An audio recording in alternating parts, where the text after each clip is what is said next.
हेमंत सोरेन के बाद क्या केजरीवाल की बारी? क्या ईडी करेगी केजरीवाल को गिरफ्तार? ईडी ने केजरीवाल को भेजा 5वां समन। देश की तमाम केंद्र सरकार की विरोधी यानी विपक्षी पार्टियों का आरोप है कि सरकार का विरोध करोगे तो नपोगे। इसके लिए हेमंत सोरेन और अरविंद केजरीवाल के ताजे उदाहरण को भी गिनाया जा रहा है। वहीं फिलहाल देश की राजनीति में कुछ ऐसी गतिविधियां चल रही हैं कि विपक्षी पार्टियों के सुर इस मामले में और भी मजबूत हो रहे हैं। झारखंड इसका ताजा उदाहरण है। बीती रात झारखंड के पूर्व सीएम हेमंत सोरेन को ईडी ने गिरफ्तार कर लिया। ईडी के 10 समन को ठेंगा दिखाने के बाद आखिर हेमंत सोरेन ईडी के हाथ लगी गए। हालांकि झारखंड में हेमंत की तो नहीं, लेकिन झारखंड मुक्ति मोर्चा की सरकार कायम है। वहां अब चंपई सोरेन के हाथ झारखंड की कमान दे दी गई है।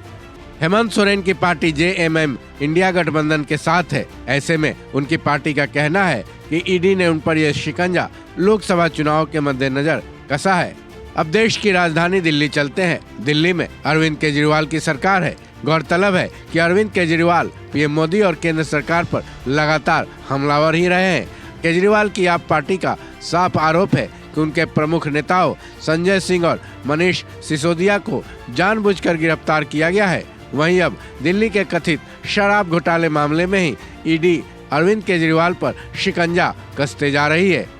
ईडी केजरीवाल को समन पर समन भेजते जा रही है। ऐसा ही हेमंत सोरेन के साथ भी हुआ था, लेकिन अरविंद केजरीवाल ने ईडी के 4 समन को ठेंगा तो दिखा दिया, जिसके बाद बुधवार को ईडी ने अरविंद केजरीवाल को 5वां समन भेजा है। इस समन में ईडी ने केजरीवाल को 2 फरवरी को पेश होने को कहा है। अब अरविंद केजरीवाल ईडी के इस समन को ठेंगा दिखाते हैं या फिर हेमंत सोरेन पर हुई कार्रवाई को देखते हुए डरकर ईडी के सामने पेश होते हैं, ये तो 2 फरवरी को ही मालूम चलेगा। हालांकि अरविंद केजरीवाल की पार्टी लगातार ये कहती आई है कि उन पर किसी भी तरह का केस नहीं बनता है। पार्टी का आरोप है कि ईडी लोकसभा चुनाव के मद्देनजर अरविंद केजरीवाल को परेशान करने के लिए समन पर समन भेज रही है। वहीं केंद्र में जिस बीजेपी की सरकार है, उनके नेता भी अरविंद केजरीवाल पर पूरी तरह से हमलावर हैं। अरविंद केजरीवाल का ईडी के सामने पेश नहीं होने पर बीजेपी भी उन पर कई तरह के आरोप लगाती आ रही है।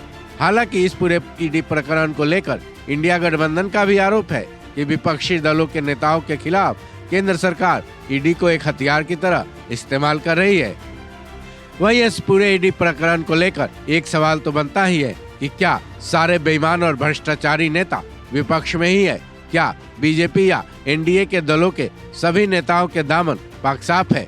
लेकिन अगर असम के सीएम हिमंता शर्मा और महाराष्ट्र के डिप्टी सीएम अजित पवार जैसे कई नेताओं पर नजर जाती है, तो क्या विपक्ष की तरफ से ईडी को केंद्र सरकार के हथियार कहे जाने की बात साफ नहीं हो जाती है? इसका फैसला आप खुद ही कीजिए, क्योंकि बीजेपी की वॉशिंग मशीन भी बेहद चर्चा में ही रहती है। इस खबर में बस इतना ही। बाकी अपडेट्स के लिए जुड़े रहें वन इंडिया हिंदी के साथ।